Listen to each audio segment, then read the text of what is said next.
Olá, tudo bem com você? Estamos aqui para meditar na Bíblia, em ordem cronológica. Agora vamos entrar em Gálatas, uma carta do apóstolo Paulo aos Gálatas.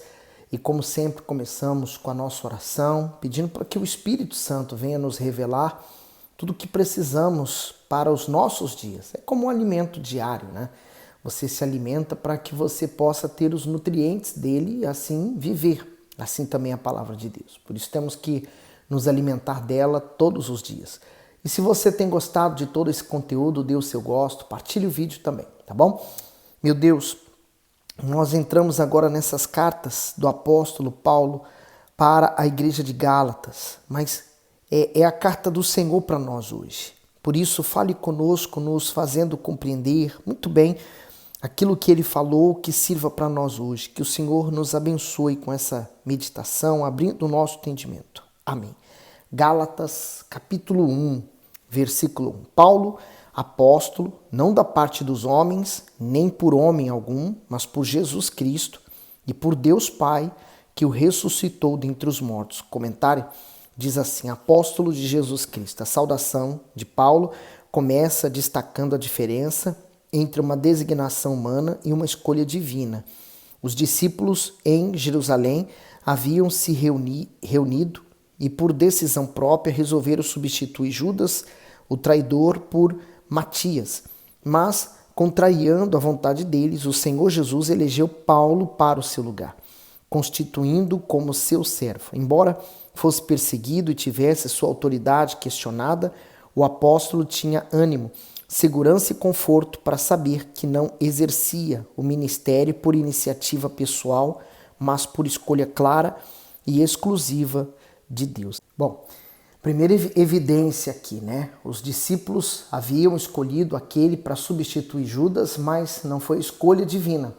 Veja que o Senhor Jesus escolheu quem ele queria fazer aquele trabalho, Ele veio então concluir os 12 apóstolos, sendo que ele foi escolhido por Deus, como ele mesmo falou, não da parte dos homens e não da vontade humana, mas da vontade do Senhor Jesus. Que assim sejamos nós quando somos chamados também por Deus.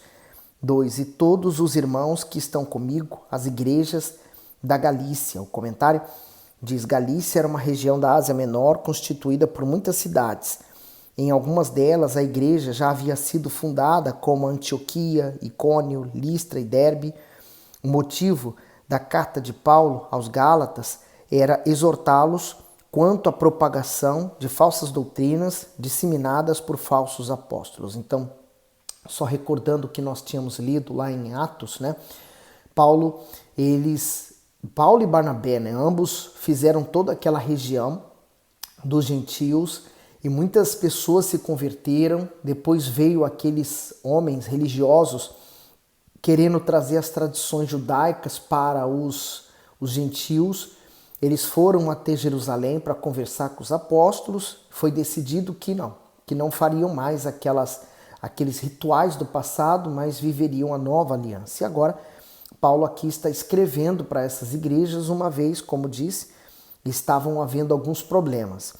No 3, graça a vós e paz da parte de Deus Pai e do nosso Senhor Jesus Cristo, o qual se deu a si mesmo por nossos pecados, para nos livrar do presente século mal, segundo a vontade de Deus nosso Pai. O comentário diz assim: século mal. Embora toda a criação seja excelente, como o alimento, a família, a natureza e tantos outros fatores graciosos dados por Deus ao homem, após a queda de Adão, o mundo mergulhou na calamidade do pecado, da tristeza, da corrupção. As pessoas passaram a viver inclinadas ao mal e a ficar suscetíveis às suas influências. As obras do diabo hoje têm se manifestado de forma excessiva. Criminalmente, vícios e degradação familiar são apenas alguns tipos de sofrimento que ele provoca. A boa notícia é que o Senhor Jesus deu a sua vida para nos livrar do presente século mal. Isto é, a obediência a ele por meio da sua palavra livra completamente o homem do cativeiro de Satanás. Então, mesmo que o ser humano viva onde imperam o desequilíbrio, a falta de valores e o desamor, ele conseguirá desfrutar de uma vida plena e feliz. E esse versículo muito forte, né? Porque ele disse, deu a si mesmo por nós, pelos nossos pecados. Então, o que o Senhor Jesus fez? Ele nos livrou do pecado. O pecado é como se fosse uma gaiola em que nos aprisiona nele. Então, ele nos libertou para nos livrar do presente século mal. E, de fato, né? Ano após ano, nós vemos o quanto que o ser humano vem se afastando da criação, do Criador, e de tudo que é perfeito para se entregar às suas paixões, né? Segundo a vontade de Deus, nosso Pai. Então, aqueles que querem realmente fazer a vontade de Deus. 5. Ao qual seja dada glória para todo sempre. Amém. Maravilho-me de que tão depressa passasseis daquele que vos chamou a graça de Cristo para outro evangelho. O comentário diz, outro evangelho. O espanto de Paulo se deve ao fato de os Gálatas, depois de terem abraçado a fé com tanta devoção, abraçarem também opiniões humanas tão contrárias a tudo o que havia sido ensinado pelo apóstolo. Ele se referia aos falsos pregadores que apresentaram ritos e tradições judaicas como práticas fundamentais para a conquista da salvação. Paulo denominou esses ensinamentos como outro evangelho e não o evangelho do Senhor. Os falsos ensinos diziam que crer no Senhor Jesus e ser batizado não era suficiente. Para os falsos apóstolos, os Gálatas deviam se submeter também à circuncisão e à lei mosaica para serem salvos, mas isso era um ensino errôneo. Então, eles ainda continuaram insistindo naquelas ideias de que eles deveriam se tornar primeiro judeus para depois se tornar cristãos, como se a lei pudesse salvá-los, sendo que é o Senhor Jesus que salva, né? Mas nós temos que manter, sim, os 10 mandamentos permanecem resumidos em 2 versículos simples: amar a Deus sobre todas as coisas e ao nosso próximo como a nós mesmos. 7. O qual não é outro, mas há alguns que vos inquietam e querem transtornar o evangelho de Cristo. Mas, ainda que nós mesmos ou um anjo do céu vos anuncie outro evangelho, além do que já vos tenho anunciado, seja anátema. Assim como já vô-lo dissemos, agora de novo também vô-lo digo, se alguém vos anunciar outro evangelho, além do que já recebestes, seja anátema. O comentário diz, anátema quer dizer amaldiçoado, condenado eternamente. Paulo usa esse termo para dizer que aqueles que deturpam o evangelho estão nessa condição. A palavra de Deus é completa, soberana e definitiva. Portanto, não precisa de acréscimos ou de decréscimos em absolutamente nada. Quem altera as Escrituras e com isso criar enganos e tropeços para os que buscam ao Altíssimo, sofrerá a terrível pena de não ter o nome escrito no livro da vida. Além da constante vigilância com a preservação do texto sagrado, cabe a cada pessoa o cuidado para que o diabo, denominado como ladrão, não roube as verdades das Escrituras também da nossa mente. Ele é astuto para semear ideias mundanas, preocupações, amizades impróprias e distrações, tudo com o intuito de fazer com que os ensinamentos divinos caiam no esquecimento. Aqueles que trabalhavam com força para semear as dúvidas era com o objetivo claro e evidente de colocar as pessoas em dúvida com respeito à fé delas em Jesus. Era como se eles dissessem assim, o sacrifício de Jesus foi feito, realmente, ele vai nos salvar, mas você também tem que seguir todas as regras que ele também seguiu. Quer dizer, Jesus não veio abolir a lei, mas ele veio, então, aprovar a lei, fazer o que foi ordenado, mas muito mais do que isso. Ele é o Cordeiro que realmente tira o nosso pecado. Então, há coisas do passado que já não são feitas, já não são consideradas, né? E uma delas é essa, a circuncisão no corpo, né? Na carne. Como é que as mulheres então ficariam se elas não teriam como fazer essa circuncisão? Elas não se converteriam? Elas não seriam ou não receberiam a salvação? No 10. Porque persuado eu agora a homens ou a Deus? Ou procuro agradar a homens? Porque se estivesse ainda agradando aos homens, não seria servo de Cristo. Comentário: a homens ou a Deus. Antes de se converter, Paulo era membro da classe religiosa de Jerusalém. Por isso sabia bem como agradar às autoridades. Porém, ele ressalta um contraste entre o seu passado e o seu presente na palavra agora, para expressar que seu único propósito de vida era ser aprovado pelo Senhor. As Escrituras deixam claro que não há como agradar ao Altíssimo e aos homens ao mesmo tempo. Portanto, cada um deve avaliar suas próprias atitudes para descobrir a quem se tem servido. Quem deseja muito agradar as pessoas carrega no seu íntimo o objetivo de se promover. Sua prioridade é conquistar as benesses humanas para satisfazer aos seus anseios pessoais. Nem que, para isso, tenha que praticar até o que é contrário à fé.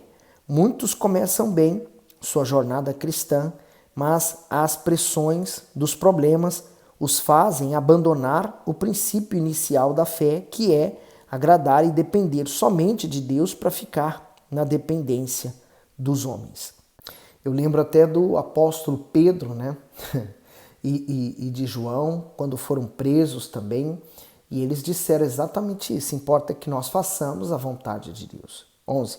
Mas faço-vos saber, irmãos, que o evangelho que por mim foi anunciado não é segundo os homens, porque não o recebi, nem aprendi de homem algum, mas pela revelação de Jesus Cristo. Então, o que Paulo pregou, as pessoas aceitaram a Cristo e se entregaram para ele. Mas imagine, vem outras pessoas e falam assim: olha, ele pregou, mas não pregou corretamente, né?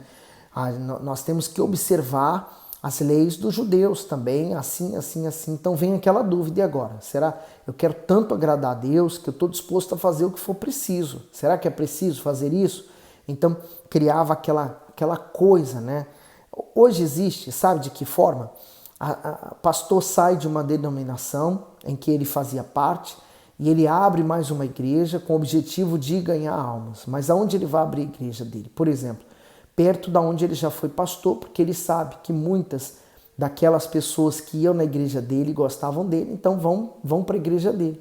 Quer dizer, o objetivo dele no fundo não é ganhar almas, porque se fosse realmente ganhar almas, ele ia procurar um lugar onde não há igreja perto, onde ele teria que começar realmente um trabalho do zero.